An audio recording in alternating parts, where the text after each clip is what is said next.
Hello friends, आप सभी का आपके अपने channel learn with engineer Rajneesh Mishra पर फिर से बहुत बहुत स्वागत है। आज हम लोग सीटेट 2014 जो सितंबर में हुआ था उसके पेपर का डिस्कशन करते हैं। चलिए शुरू करते हैं। फर्स्ट क्वेश्चन देखें। कांसा, जिसे ब्रॉन्ज कहा जाता है, दो धातुओं का मिश्रण है। ये दोनों धातुएं कौन सी हैं? ऑप्शन देखिए, आंसर बताइए। इसका सही आंसर हो जाएगा तांबा और टिन। बहुत बार ये रिपीट हुआ है, ध्यान रखिएगा। तांबा और टिन, कॉपर और एसन, तांबा और टिन मिला के कांसा बनता है। आगे चलते हैं।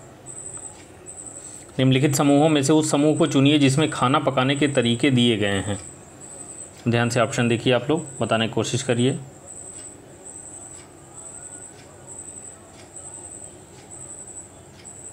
इसका सही आंसर हो जाएगा सेंक कर, तल कर व भून कर। जैसे कुछ उदाहरण इसके हो सकते हैं, मक्के के भुट्टे को आग पे हम लोग सेंकते हैं, या आलू है तल कर खाते हैं और भून के भी खाया जाता है। बाकी उल्टा सीधा दिया हुआ गया है, इस वजह से नहीं सही है। ठीक है, तलने के बाद भिगोने का कोई मतलब ही नहीं। यहाँ सेंकना उबालना ठीक है, लेकिन फिर बेलना उल्टा दिया हुआ है। ठीक है, तो ये चौथा ऑप्शन सही हो जाएगा।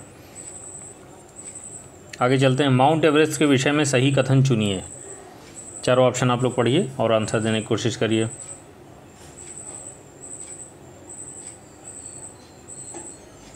चलिए, पीछे एक वीडियो में ये आ चुका था। इसका सही आंसर है, यह नेपाल का भाग है और इसकी चोटी की ऊंचाई देखिए, ऊंचाई कितनी थी? 8,850। पीछे एक वीडियो में बता चुके हैं आपको, 8,850 मीटर है। तो इसको ये अप्रॉक्स लिया है, 8900 कर दे रहा है, 8,900 मीटर है। ठीक है, चलिए आगे चलते हैं। रेगिस्तानी ओक एक पेड़ का नाम है जिसकी जड़ें उस गहराई तक ज़मीन में भीतर जाती हैं जब तक पानी तक ना पहुंच जाएं। इस पेड़ की जड़ों की गहराई इस पेड़ की ऊंचाई की लगभग 30 गुनी होती है। यह पेड़ कहाँ पाया जाता है? ये क्वेश्चन देखिए पिछली वीडियो में भी पूछा गया था, मतलब 2015 में भी सीटेट में। और ये सभी NCERT के क्वेश्चन से लिए गए हैं। ये सेट 1-2 और ख़त्म करने के बाद आपको हम NCERT में जितने भी महत्वपूर्ण क्वेश्चन हैं उनको वन लाइनर बना के प्रोवाइड करा देंगे। चलिए, ये तो आपको याद होगा। इसका सही आंसर क्या था? ऑस्ट्रेलिया। कल वाले क्वेश्चन में था अबू धाबी दिया गया था, गलत था। ठीक है, ऑस्ट्रेलिया है। आगे चलते हैं। कोई रेलगाड़ी गांधीधाम से 16 जुलाई 2014 को प्रातः 5:15 बजे स्टेशन छोड़कर 18 जुलाई 2014 को प्रातः 4:45 बजे नगर कोइल स्टेशन पर पहुँचती है। रेलगाड़ी द्वारा चली गई दूरी इतनी है। रेलगाड़ी की औसत चाल बताइए। ये भी कल क्वेश्चन आया था इसी से रिलेटेड। तब भी हमने आपको बताया था कि अगर समय तथा दूरी के सभी प्रश्नों को, सभी कॉन्सेप्ट्स को आपको समझना है तो प्लेलिस्ट में जाके टाइम एंड डिस्टेंस, समय तथा दूरी देख लीजिएगा। वैसे हम आई बटन में भी देख लेंगे, ऊपर मिल जाएगा आपको, वहाँ दे देंगे। चलिए, क्या था इसका कॉन्सेप्ट? औसत चाल बराबर होता है कुल दूरी बटे कुल समय। तो कुल दूरी तो दिया गया, कुल समय हम लोग निकाल लें तो अपना आंसर आ जाएगा। कुल समय कैसे निकालेंगे? देखिए, 16 जुलाई से 18 जुलाई 2 दिन हो गया तो 48 घंटे हो गए। अगर ये 5:15 से ये भी 5:15 रहता तो 48 घंटे हो जाते। ठीक है, अब उसमें से कितना कम हो रहा है उसी को हम लोग माइनस कर लेते हैं। ये देखिए 4:45 है और ये 5:15 था। ये 5:15 था और ये 4:45 है, तो 4:45 5:15 में कितना अंतर हुआ? आधे घंटे का। तो 48 में से क्या करेंगे हम लोग? आधा घंटा घटा देंगे तो कितना आ गया? 47.5। ठीक है, 47.5। बस अपना आंसर निकल आएगा। औसत चाल कैसे निकालेंगे? कितना है? कुल दूरी बटे कुल समय। तो कुल दूरी हो गई 2649 अपॉन 47.5। बस ये आपको सॉल्व करना होगा। इसका आंसर 55.76 आएगा। ठीक है, तो अप्रॉक्स में उसने लिया, अप्रॉक्स में कितना हो जाएगा? 56 किलोमीटर प्रति घंटा। तो कौन सा ऑप्शन हो गया? सेकेंड ऑप्शन सही हो गया। क्लियर हुआ सबको? देखिए, औसत चाल दिया तो कुल दूरी बटे कुल समय, कुल दूरी दे रखा है। कुल समय निकालने के लिए देखिए 16 जुलाई से 18 जुलाई अगर दोनों समय सेम मान लें तो 48 घंटे हो गए। 48 घंटे में से कितना कम हो रहा है? ये 4:45 है और ये 5:15 है, तो आधे घंटा कम कर देंगे, 47.5 हो गया। बस 47.5 से इसको डिवाइड कर देंगे, आंसर अपना आ गया। आगे चलते हैं। बिहार राज्य के लोगों के लिए मधुमक्खी पालन शुरू करने की सबसे अच्छी अवधि कौन सी होती है? आंसर बताइए इसका। इसका सही आंसर हो जाएगा अक्टूबर से दिसंबर। मधुमक्खी पालन बिहार के लोगों का प्रमुख व्यापार है और बिहार की भौगोलिक स्थिति के अनुसार अक्टूबर से दिसंबर की अवधि इसके लिए सबसे ज़्यादा उपयुक्त होती है। आगे चलते हैं। खिजड़ी वृक्ष के बारे में सही कथनों को चुनिए। ध्यान से पढ़िए चारों ऑप्शन और उसमें से एक से अधिक सही हैं, आंसर देने की कोशिश करिए। चलिए देखते हैं। पहले दिया, यह वृक्ष मुख्यतः रेगिस्तानी क्षेत्रों में पाया जाता। बिल्कुल सही है। कारण क्या है? क्योंकि इसको अधिक जल की आवश्यकता नहीं होती है। फिर दिया गया है, इसे अधिक जल की आवश्यकता नहीं होती है। ये इसका ऑप्शन ही था, अभी हमने बोला, दूसरा भी सही हो गया। यह छायादार वृक्ष है जिसकी छाया में बच्चे खेलना पसंद करते हैं या अपने तने में जल एकत्र करता है और लोग पतले पाइप से इस जल को पीते हैं। नहीं, ये तो नहीं है, ये थर्ड ऑप्शन हो गया। 1 2 3 पहला ऑप्शन इसका बिल्कुल सही हो जाएगा। ठीक है, चलिए आगे चलते हैं। हाथियों के विषय में नीचे दिया गया है, कौन सा कथन सही है? देखिए, ये सारे एनसीईआरटी से क्वेश्चन लिए गए हैं। जल्दी ही आपको हम वन लाइनर बना के जितनी कक्षाओं के हैं सारे एनसीईआरटी के सारे दे देंगे। चलिए इसका ऑप्शन देखिए सारे और बताने की कोशिश करिए।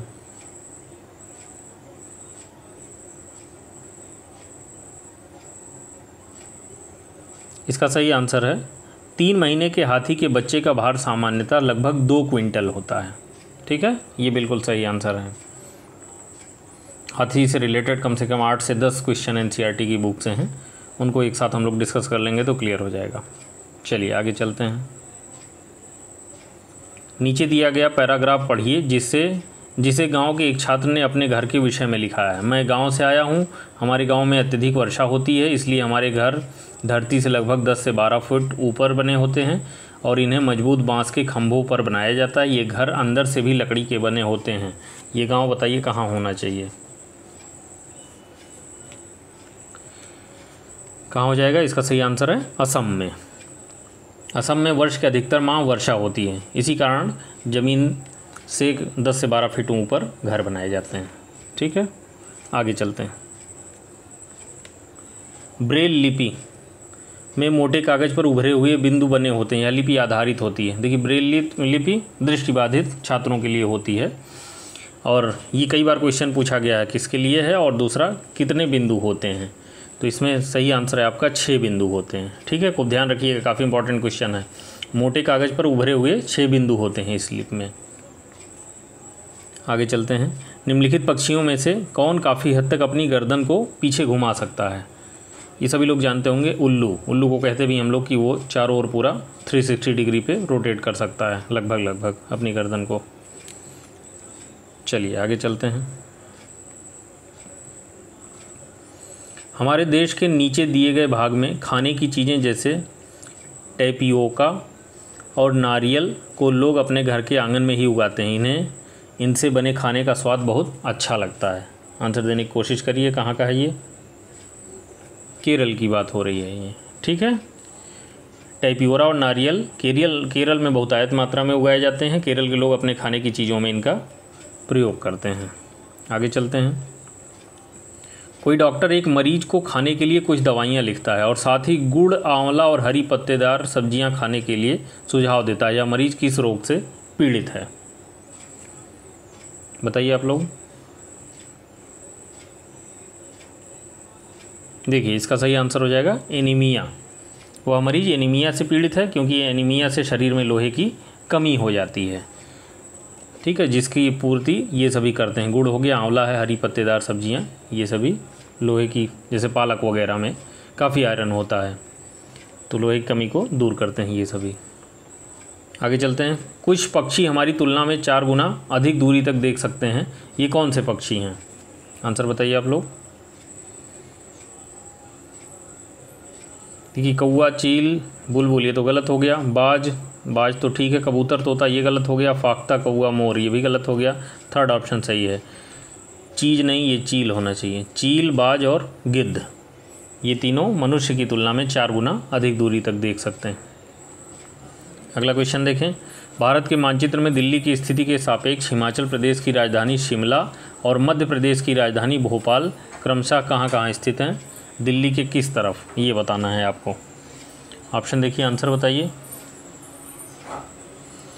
देखिए दिल्ली से शिमला पूछ रहा है तो वो किधर हो गया, उत्तर की ओर हो गया।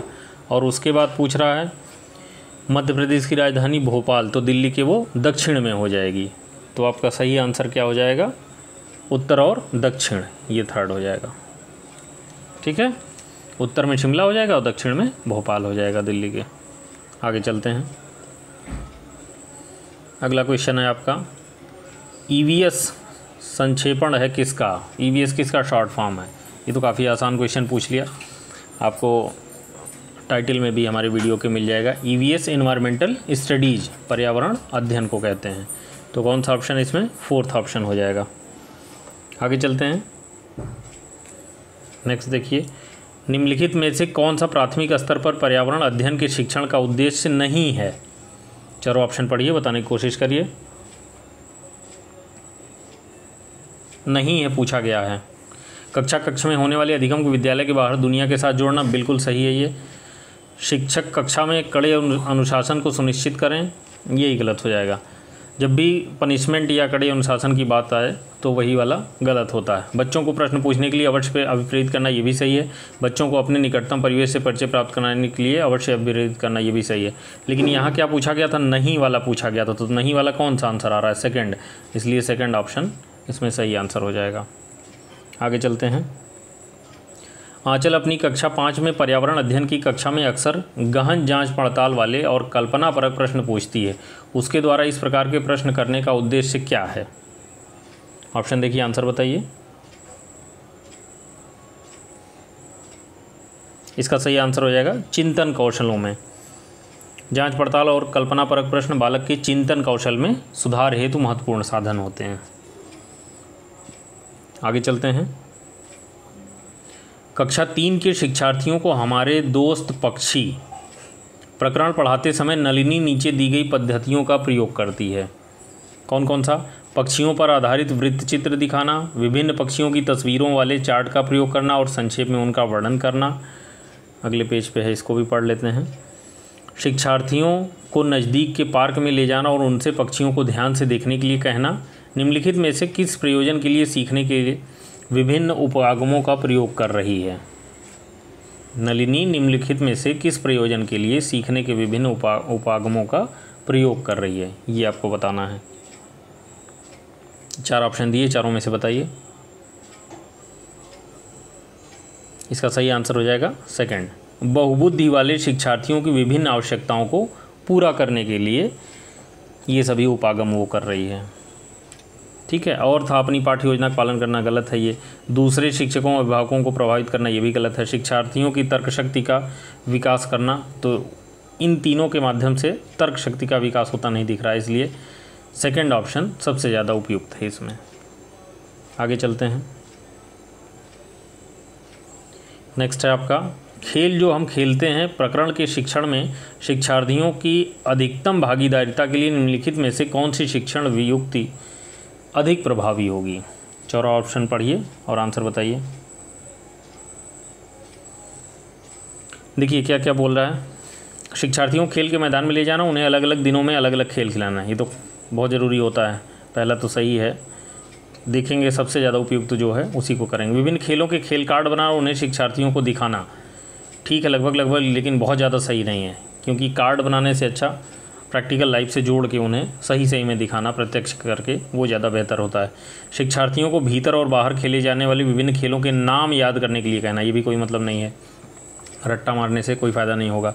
शिक्षार्थियों को टेलीविज़न पर खेल संबंधी कार्यक्रमों को देखने और उस पर आधारित सामान्य परियोजना कार्य बनाने के लिए, ये भी कुछ हद तक ठीक है, लेकिन सबसे ज़्यादा उपयुक्त कौन सा है, फर्स्ट ऑप्शन। प्रत्यक्ष देखेंगे तो उनसे अनुभव होगा। ठीक है, फर्स्ट ऑप्शन इसका सही हो जाएगा। खेल के मैदान में ले जाना और अलग अलग दिनों में अलग अलग खेल खिलाना सबसे ज़्यादा उपयुक्त है। आगे चलते हैं। 81, निम्नलिखित में से कौन सा पर्यावरण की कक्षा में रूपात्मक आकलन का समुचित कार्य नहीं है, नहीं बोला गया, ध्यान रखेंगे। ऑप्शन देखिए, आंसर बताइए। पाठ में दी गई महत्वपूर्ण शब्दावली की परिभाषा की व्याख्या करना, ये तो सही है। दिए गए प्रयोगात्मक क्रियाकलापों को पूरा करना और अपने अवलोकन को दर्ज करना, ये भी सही है। दिए गए प्रयोगात्मक प्रारूप के चिन्हांकन वाले आरेख बनाना, ये तो ज़्यादा इंपॉर्टेंट होता है। चौथा, जल प्रदूषण की हानियों के विषय में चर्चा करना। ये इन तीनों जितना उपयुक्त नहीं लग रहा, इसलिए ये वाला गलत हो जाएगा और यही ऑप्शन सही हो जाएगा, क्योंकि नहीं दिया हुआ था। तो इसका फोर्थ ऑप्शन सही हो जाएगा। ठीक है, ये रूपात्मक कार्य से संबंधित क्योंकि नहीं है। आगे चलते हैं, अगला देखें। जीव जंतुओं पर आधारित पाठ को पढ़ाने के बाद शीतल कक्षा 4 के शिक्षार्थियों के लिए चिड़ियाघर के भ्रमण का आयोजन करती है। यह किसमें शिक्षार्थियों की मदद करेगा? 4 ऑप्शन दिए हैं, चारों पढ़िए, आंसर बताने की कोशिश करिए।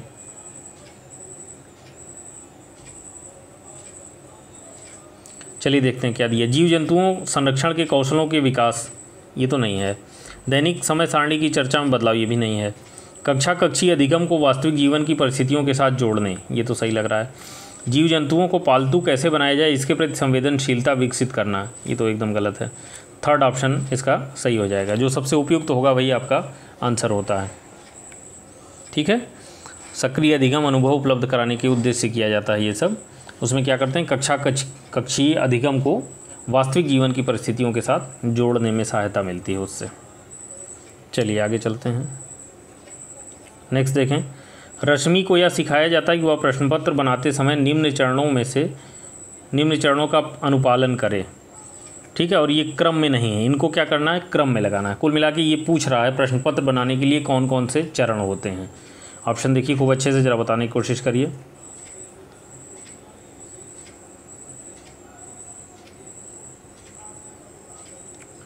देखिए, इसमें सबसे पहले क्या होगा, हम लोग क्या करते हैं, रूपरेखा या डिजाइन तैयार करेंगे, तो फर्स्ट नंबर पे आ जाएगा। उसके बाद क्या करते हैं, ब्लूप्रिंट उसका तैयार करेंगे, तो ये 2 नंबर पे आ जाएगा। और उसके बाद प्रश्न लिखते हैं, ये 3 नंबर पे आ जाएगा। और उसके बाद संपादित करते हैं, तो ये 4 नंबर पे आ जाएगा। इसके हिसाब से कौन सा ऑप्शन है वही देख लेते हैं, सही आंसर हो जाएगा ये सेकंड ऑप्शन। ठीक है, कैसे करते हैं, पहले रूपरेखा या डिजाइन तैयार करेंगे, फिर ब्लूप्रिंट उसका, फिर प्रश्न लिखेंगे, फिर प्रश्न पत्र का संपादन करेंगे।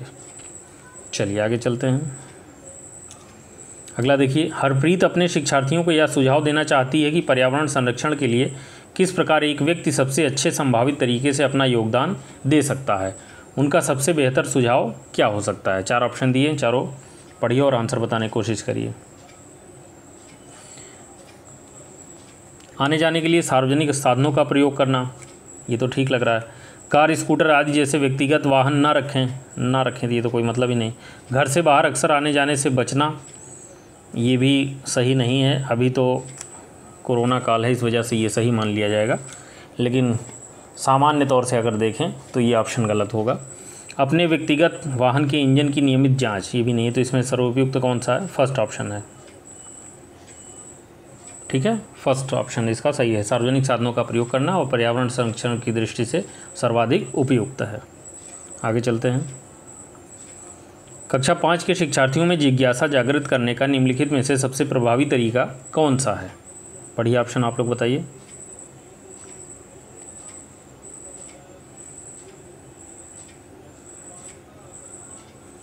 चलिए देखते हैं। अधिक हस्तपरक अनुभव प्रदान करना, ये तो उतना उपयुक्त है नहीं। लिखित कार्य में उन्हें अधिक अभ्यास देना, ये भी बिल्कुल नहीं सही है। अक्सर इकाई परीक्षणों या यूनिट टेस्ट का आयोजन करना, अक्सर यूनिट टेस्ट ही करते रहेंगे तो पढ़ाई कितना करवाएंगे। और फिर बोला है गहन जांचपरक व कल्पनापरक प्रश्न पूछना है, ये सबसे ज़्यादा उपयुक्त है। ठीक है, जांचपरक प्रश्न पूछेंगे तो उसकी तर्क शक्ति का विकास होगा, और कल्पनापरक पूछेंगे तो भी उसकी चिंतनशीलता का विकास होगा। आगे चलते हैं।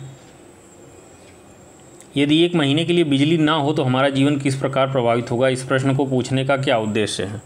पढ़िए चारों ऑप्शन, आंसर बताइए। अभी तुरंत हमने वो इसके प्रश्न के पहले ही पिछले वाले में डिस्कशन किया। कल्पनाशीलता बढ़ेगी और चिंतनपरक कौशलों का विकास होगा। तो थर्ड ऑप्शन में दिख रहा है ये, शिक्षार्थियों की कल्पनापरक और चिंतनपरक कौशलों का विकास करना होगा। क्योंकि बिजली नहीं होगी तो 1 महीने क्या क्या होगा, बच्चा सोचेगा। लाइट नहीं आएगी तो बल्ब नहीं जलेगा, पंखा नहीं चलेगा, टीवी नहीं चलेगी। तो इस तरह से परिकल्पनाशीलता की उसमें विकास होगा, और चिंतनपरक क्वेश्चन भी उससे पूछे जा सकते हैं, तो चिंतनपरक कौशलों का भी विकास होगा। चलिए आगे चलते हैं। नेक्स्ट देखिए, कक्षा 5 की पर्यावरण अध्ययन की पाठ्य पुस्तक के एक पाठ में सर्वेक्षण और लेखन सर्वेक्षण और लेखन पर एक भाग का मुख्य उद्देश्य क्या है? पढ़िए ऑप्शन आप लोग।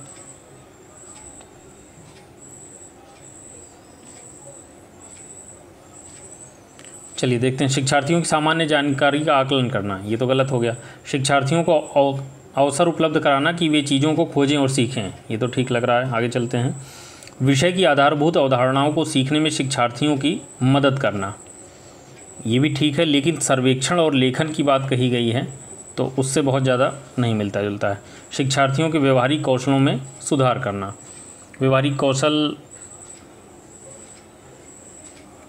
सुधार करना ठीक है, लेकिन लेखन से व्यवहारिक कौशल में नहीं सुधार होगा, इसलिए ये भी उतना उपयुक्त नहीं है। सबसे ज़्यादा उपयुक्त कौन सा हो जाएगा? Second option. विभिन्न प्रकार के सर्वेक्षण द्वारा बच्चे क्या करेंगे? आंकड़े इकट्ठा करेंगे, ठीक है। सर्वे कोई भी होगा तो उससे क्या होगा? डेटा इकट्ठा करेंगे, वो लोग आंकड़े इकट्ठा करेंगे, उसके बाद उस पर निष्कर्ष निकालेंगे। तो सबसे ज़्यादा उपयुक्त सेकंड ऑप्शन है इसका, ठीक है, यही सही हो जाएगा। आगे चलते हैं। वृक्ष संरक्षण की अवधारणा के विषय में शिक्षार्थियों को संवेदनशील बनाने के लिए गुंजन निम्नलिखित क्रियाकलापों का आयोजन करती है। प्रत्येक शिक्षार्थी को इस बात के लिए प्रोत्साहित करना कि वे एक एक वृक्ष को अपनाएं और उसकी देखभाल करें। वन संरक्षण पर वाद विवाद प्रतियोगिता का आयोजन करें। वृक्षों पर आधारित पोस्टर निर्माण संबंधी प्रतियोगिता का आयोजन किया जाए। शिक्षार्थियों को कटी लकड़ियों के भंडार दिखाना। अब क्या रहा? वांछित उद्देश्य को प्राप्त करने में ऊपर दी गई गतिविधियों में से कौन सी सबसे कम प्रभावी होगी? ध्यान रखिएगा, जल्दी जल्दी में हम लोग क्या देखते हैं, जो सबसे ज़्यादा प्रभावी टिक कर दिया, आंसर हो गया। देखिए कम दिया है, छोटी छोटी बातों को वहाँ पे नोट कर लिया करिए, फिर आंसर देने की कोशिश किया करिए, तो गलती होने की संभावना कम हो जाएगी।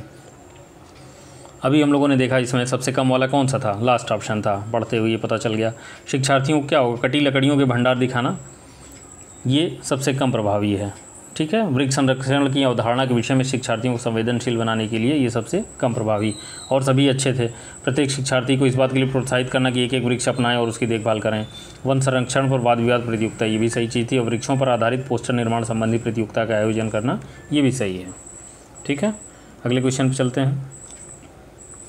कक्षा 5 के शिक्षार्थियों को यदि यह समाप्त हो जाए, अभी जैसे पीछे आया था बिजली यदि 1 महीने के लिए कट जाए, उसी तरह की बात कर रहा है। पाठ पढ़ाने के बाद शीला प्रकरण के विषय में शिक्षार्थियों की समझ के स्तर के विषय में जानने के लिए एक परीक्षण प्रसारित करती है। उसे यह जानकर आश्चर्य होता है कि एक बड़ी संख्या में शिक्षार्थी संबंधित अवधारणा को नहीं समझ पाए। इसका प्रमुख कारण क्या हो सकता है? ऑप्शन पढ़िए, आंसर बताने की कोशिश करिए। शिक्षार्थियों का संज्ञानात्मक स्तर अच्छा नहीं था, ये तो गलत हो जाएगा बिल्कुल। यह प्रकरण पाठ्यपुस्तक में शामिल किए जाने योग्य नहीं था, ये भी बिल्कुल गलत हो जाएगा। शिक्षार्थियों को यह प्रकरण रोचक नहीं लगा, ये भी बिल्कुल गलत हो जाएगा, क्योंकि शिक्षक की जिम्मेदारी होती है कि वह तथ्यों को रोचक बना के बच्चों को सिखाए। उसने क्या किया होगा? सही पद्धति का प्रयोग नहीं किया होगा, इसी वजह से। तो इसका सही आंसर हो जाएगा, उसने प्रकरण पढ़ाने के लिए सही पद्धति का प्रयोग नहीं किया था। तो ये फर्स्ट ऑप्शन इसका बिल्कुल सही आंसर हो जाएगा, ठीक है।